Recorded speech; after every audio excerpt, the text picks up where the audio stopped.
நண்பர்களே வணக்கம். நான் உங்கள் பிரியா. நம்ம இன்றைக்கி பார்க்க போகிற பதிவு என்ன அப்படின்னு பார்த்தீங்கன்னா, வரக்கூடிய ஏப்ரல் 6ஆம் தேதியில் இருந்து ஏப்ரல் 11ஆம் தேதி வரை தொடர்ந்து 6 நாட்கள் முருகப்பெருமானுக்கு நம்ம சொல்லக்கூடிய இந்த பொருட்களை வைத்து நீங்கள் தீபம் ஏற்றிட்டு வந்தீங்க அப்படின்னா உங்களுக்கு இருக்கக்கூடிய கடன் பிரச்சனை, பணம் சம்மந்தமான பிரச்சனை, வீட்டில் இந்த பணப்புழக்கமே இல்லை, கையில் எவ்வளோ காசு நம்ம சம்பாதிச்சாலும் கையில் காசே நிற்க மாட்டேங்குது, அந்த மாதிரி இருக்கிறவங்களுக்கு இந்த ஒரு பதிவு ரொம்ப உபயோகமாக இருக்கும். முருகப்பெருமானை நினைத்து நம்ம கடன் பிரச்சனைகளுக்கெல்லாம் தொடர்ந்து தீபங்கள் ஏற்றிட்டு வந்தோம் அப்படின்னா கட்டாயமாக அதற்கான பலன்களை நம்ம 100% பெற முடியும். இது முருக பக்தர்களாக இருக்கக்கூடிய ஒவ்வொருத்தங்களுக்கும் தெரிஞ்ச விஷயம்தான். அது என்னென்ன மாதிரியான பொருட்கள், எப்படி தீபம் ஏற்றணும், எந்த நேரத்தில் ஏற்றலாங்கிறத பற்றி நம்ம இந்த பதிவில் பார்க்கலாம். அதுக்கு முன்னாடி நீங்கள் இந்த பதிவை பார்க்கக்கூடிய முருகபக்தர்களாக இருந்தீங்க அப்படின்னா ஓம் சரவணபவா போற்றிங்கிறத நம்மளோட கமெண்ட் பாக்ஸில் கமெண்டாக போஸ்ட் பண்ணுங்கள். அது மட்டும் இல்லாமல் நம்மளோட சேனலையும் சப்ஸ்கிரைப் பண்ணி வச்சுக்கோங்க. முருகர் சம்மந்தமான பயனுள்ள தகவல்களை தொடர்ந்து நீங்கள் பார்த்து தெரிந்து கொள்ள முடியும். இப்போ வாங்க நம்ம பதிவுக்குள்ளே போகலாம். ஏப்ரல் 6ஆம் தேதி நம்மளுக்கு என்ன விசேஷம் அப்படின்னு பார்த்தீங்கன்னா, ஏப்ரல் 6 என்ன ஸ்பெஷல் டே வருது அப்படின்னு பார்த்தீங்கன்னா, அன்னைக்கு ராமநவமி வருது. ஏப்ரல் 7ஆம் தேதி வசந்த நவராத்திரி முடிகிற நாள். ஸோ அன்னைக்கு ரொம்ப விசேஷமான நாட்கள். இந்த வசந்த நவராத்திரி இப்போ நடந்துட்டு தான் இருக்குது. அது ஏப்ரல் 6ஆம் தேதியும் இருக்குது. அன்னைக்கு மட்டும் இல்லாமல் அன்னைக்கு பூச நட்சத்திரமும் சேர்ந்துருக்குது. உங்கள் எல்லாருக்குமே தெரியும், பூச நட்சத்திரம் முருகப்பெருமானுக்கு உகந்த நட்சத்திரங்களில் ஒன்று. ஸோ அதனால் நம்ம அன்னைக்கு நம்ம இந்த பரிகாரத்தை முருகப்பெருமானுக்கு செஞ்சோம் அப்படின்னா கண்டிப்பாக நம்மளோட வேண்டுதல்கள் 100% நிறைவேறுமா.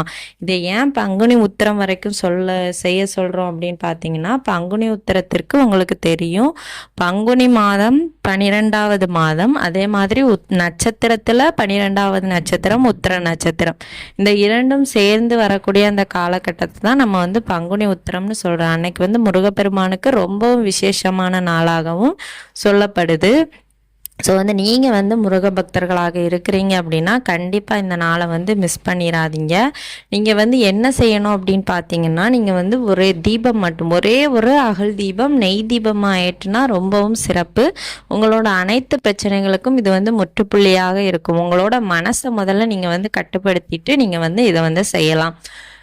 என்னென்ன பொருட்கள் தேவைன்னு இப்போ நம்ம பார்க்கலாம். ஒரு தாம்பழத்தட்டு, அப்புறம் ஒரு அகல் விளக்கு, கொஞ்சமாக துவரம் பருப்பு தேவை. துவரம் பருப்பு கண்டிப்பாக தேவை. அப்புறம் ஒரு ரூபாய் நாணயமோ 5 ரூபாய் நாணயமோ எடுத்துக்கோங்க.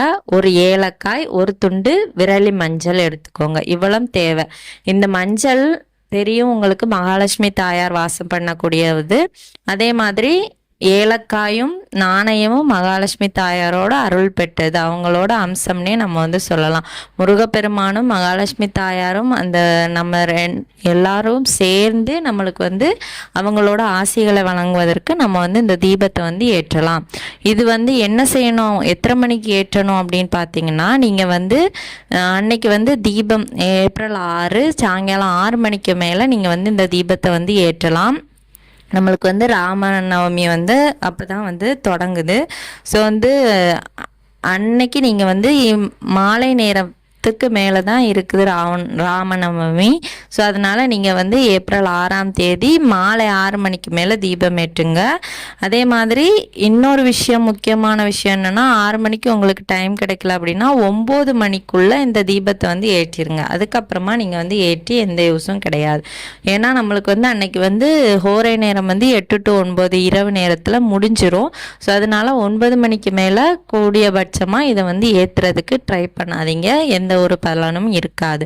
ஸோ நீங்கள் மற்ற எல்லா தீபங்களையும் ஏற்றி முடிச்சதுக்கப்புறமா தனியாக ஒரு மணப்பலகை எடுத்து அதை நல்லா சுத்தம் பண்ணிக்கோங்க. சுத்தம் பண்ணிவிட்டு அதில் ஒரு சர்க்கோண கோலமோ இல்லை ஸ்டார் மட்டும் போட்டாலும் போதும். அதில் நீங்கள் சரவண பவான்னு எழுதிட்டு நீங்கள் இந்த நடுவில் அந்த தாம்பழத்தட்டை வச்சு அதுக்கு மேலே அந்த துவரம்பருப்பை பரப்பி வச்சுருங்க. வச்சதுக்கப்புறமா நீங்கள் என்ன செய்யணும் அப்படின்னு பார்த்தீங்கன்னா, நீங்கள் வச்சதுக்கப்புறமா அந்த அந்த தீபம் நம்ம ஏற்றணும்ல, ஸோ அதனால அந்த ₹1 நாணயத்தை அந்த தூரம்பரப்புக்கு மேலே வச்சு அதுக்கு மேலே அகல் விளக்கு வச்சு நெய் கிடைச்சது அப்படின்னா ரொம்ப விசேஷம். நல்லெண்ணெய் கிடைச்சாலும் பரவாயில்லை. ஸோ நெய் கிடைச்சது அப்படின்னா நெய் தீபமாக ஏற்றுங்க, ரொம்பவும் ஸ்பெஷலாக இருக்கும். இந்த சைடு ஒரு ரைட் சைடு வந்து அந்த விரலி மஞ்சள் துண்டையும், லெஃப்ட் சைடு ஏலக்காயும் வச்சுக்கோங்க. உங்களுக்கு எப்படி எந்த திசையில் வைக்கணும்னு தோணுதோ அப்படி வச்சுட்டு நீங்கள் வந்து இந்த தீபத்தை வந்து ஏற்றி வழிபாடு பண்ணுங்க. கண்டிப்பாக உங்களோட வேண்டுதல்கள் வந்து நிறைவேறும். இந்த தீபத்தை ஏற்றினதுக்கு அப்புறமா நீங்கள் வந்து சொல்ல வேண்டிய விஷயம் என்ன அப்படின்னு பார்த்தீங்கன்னா, நீங்கள் வந்து சஸ்திர பந்தம் வந்து சொல்லணும்.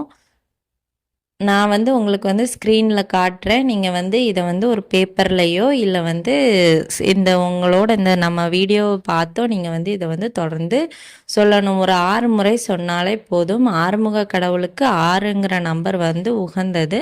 ஸோ அதனால் இந்த சஸ்திர பந்தத்தை நீங்கள் வந்து உங்களுக்கு எத்தனை முறை சொல்லணும்னு தோணுதோ அத்தனை முறை வந்து சொல்லலாம். இது வந்து படிக்கிறதுக்கு கொஞ்சம் கஷ்டமாக இருக்கும். ஸோ அதனால நான் உங்களுக்கு வந்து ஸ்க்ரீனில் இதை வந்து காட்டுறேன். நான் வந்து இப்போ உங்களுக்கு படித்து காட்டுறேன், நீங்கள் வந்து பாருங்கள். வாழ வேதாந்த பாவாசம் போகந்தன் பாமாலை பூனே மதிர மால் வளர்த்தே சால குமாபாசம் போக மதித்தேர் சார் மாபூதம் வாபாந்த வேலவா. இதை வந்து நீங்கள் வந்து மெதுவாக உங்களுக்கு வந்து எப்படி சொல்ல முடியுமோ அப்படி வந்து நீங்கள் வந்து சொல்லிக்கலாம். அதில் போட்டிருக்க மாதிரி இது வந்து நம்மளுக்கு வந்து பண பிரச்சனை, அப்புறம் வந்து தொழில் சம்மந்தமான பிரச்சனை, அப்புறம் வந்து உங்களுக்கு வந்து நெகட்டிவ் தாட்ஸ் வந்து நிறைய பேருக்கு அதிகமாக இருக்கும். ஸோ அந்த மாதிரி இருக்கிறவங்களுக்கு வந்து இது வந்து ஒரு நல்ல ஒரு விஷயமா இருக்கும். இது வந்து நீங்கள் வந்து தொடர்ந்து 6 நாட்கள் சொல்லிட்டு வரும்போது இதுலேருந்து உங்களுக்கு நல்ல மாற்றங்களை வந்து நீங்கள் வந்து உணர முடியும். ஸோ அதனால் நம்ம வந்து சொல்கிறோம், நீங்கள் வந்து மறக்காமல் இதை வந்து செஞ்சு பாருங்கள். முருகன் அருள் உங்கள் எல்லாருக்குமே முழுமையாக கிடைக்கும்.